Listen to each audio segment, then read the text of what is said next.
Okay, let's just jump right in with one of the biggest questions there is. What is consciousness? It's something philosophers and scientists have wrestled with for centuries. Well, today, we're going to explore a really radical new answer. The idea that consciousness isn't something you have, but something you do. And believe me, this one little shift in perspective, it could change how you see, well, everything. So let me throw a wild idea at you. The reality you're in right this second, what you see, what you hear, what you feel, it seems totally complete, right? Like this is it. But what if it's just one channel on a TV with an infinite number of stations? What if your consciousness is just the frequency you happen to be tuned into at this moment? Here's the core idea we're digging into today. Consciousness isn't a thing you possess like your brain or your heart. Instead, it's a process. It's the constant flow of information coming in from our environment. And this is the absolute key, that information is always being filtered through a unique lens.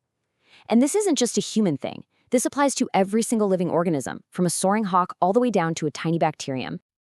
And this, for me, is where things get truly mind-bending. If all life is experiencing the world through some kind of lens, what does reality actually look like through their eyes, or their antenna, or their roots? Let's take a little trip into the incredible sensory worlds of other beings. Think about our own vision. We consider it the baseline, right? The normal view. Now, let's compare that to the lens of a Harris's hawk. Their visual system is basically a built-in biological telephoto lens. They can spot a colored object from twice as far away as we can. It's not just better vision. It's a fundamentally different visual reality. Their whole world is constructed around sharpness and distance in a way we can barely imagine. Or what about a dog's sense of smell? For us, smell is kinda secondary, but for a dog, it's a high-definition 3D world of information. They can literally smell the past, who's been in a room, what they were feeling. They can even detect things completely invisible to us, like cancer cells. Their entire reality is written in a language of scent that we are almost completely deaf to.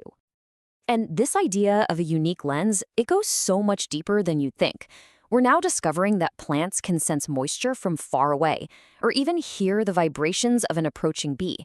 Get this, even single-celled bacteria have a kind of short-term memory and use chemical signals to make group decisions. Every single form of life is using its own specialized lens to experience and react to its own version of reality. Okay, so if every living thing has its own lens, what's our deal? What makes the human mind so special? Well, it's not just the complexity of our lens, it's our unbelievable ability to consciously change it. We can actively reshape our own perception. Let's look at how we do that. All right, one of the most direct and frankly powerful ways humans have found to alter their perceptual lens is through psychedelics. Compounds like psilocybin from mushrooms or LSD act as potent modifiers, fundamentally changing the way our brain processes information and literally constructs our reality. So how does this actually work? Well, brain scans show that these substances dial down the activity in what's called the default mode network. You can think of this as the brain's me center. It's the part that's always chattering away, maintaining our sense of being a separate individual, an ego. When you temporarily quiet that ego filter, the lens just blows wide open. And that's why it can lead to those feelings of profound interconnectedness, or merged senses called synesthesia, or even the feeling that time itself is stretching and bending. But you absolutely do not need substances to change your lens. Think about an athlete who's completely in the zone, or an artist who gets lost in their work for hours. These are what we call flow states. They're those peak experiences where our normal, chattering sense of self just seems to fall away. The neuroscience behind this is fascinating. It's called transient hypofrontality. Now, that's a mouthful, but it just means there's temporarily less activity in your prefrontal cortex. That's the part of your brain that houses your inner critic, your long-term planner. When that part of the brain takes a little break, the boundaries between you and what you're doing just dissolve. This allows for that incredible focus and can open a door to new insights that our inner critic usually filters out. And finally, we get to maybe the most deliberate and ancient method for altering our conscious lens, the mystical experiences that can be achieved through deep meditation. And we're not just talking about a temporary shift in how you feel. This can create lasting physical changes to the very structure of your brain.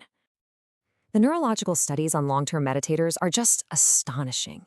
Their brains show way more integration between networks that are usually separate. This maps directly onto that feeling of the boundary between self and other dissolving. Why? Because the parts of the brain that say this is me and that is not me are literally talking to each other more. On top of that, the practice can physically increase gray matter in areas tied to attention and how we process sensory information. You are, in a very real way, rebuilding your own lens to perceive reality with more clarity. Okay, so let's pull all of this together. What does it all mean? We've seen awareness in bacteria, hawks, and dogs. We've seen how we humans can actively shift our own awareness through different tools and practices. This all points to a pretty radical new way of understanding reality itself. So here's the big takeaway. Consciousness isn't an on or off switch. It's a vast spectrum. The difference between you and a plant isn't that you have consciousness and it doesn't. It's the type of lens you're both using. This totally reframes things like so-called altered states. They aren't hallucinations or broken perceptions. They're just valid perceptions of reality seen through a different filter. A filter that might actually be revealing information our everyday, survival-focused mind is designed to block out. And this leads us to a really profound conclusion. We tend to think that our normal, everyday, sober, waking state is the real reality, right? The gold standard. But as the research suggests, this state may just be one possible experience among countless others. It's just one channel on an infinite dial. Which, of course, leaves us with one final, massive question to chew on. If your everyday consciousness is just one lens, and if you have the power to adjust it, to clean it, or even to change it out entirely, what else is out there? Just waiting to be seen. What other information, what deeper connections, what new realities are waiting for you just beyond the edges of what you can currently perceive?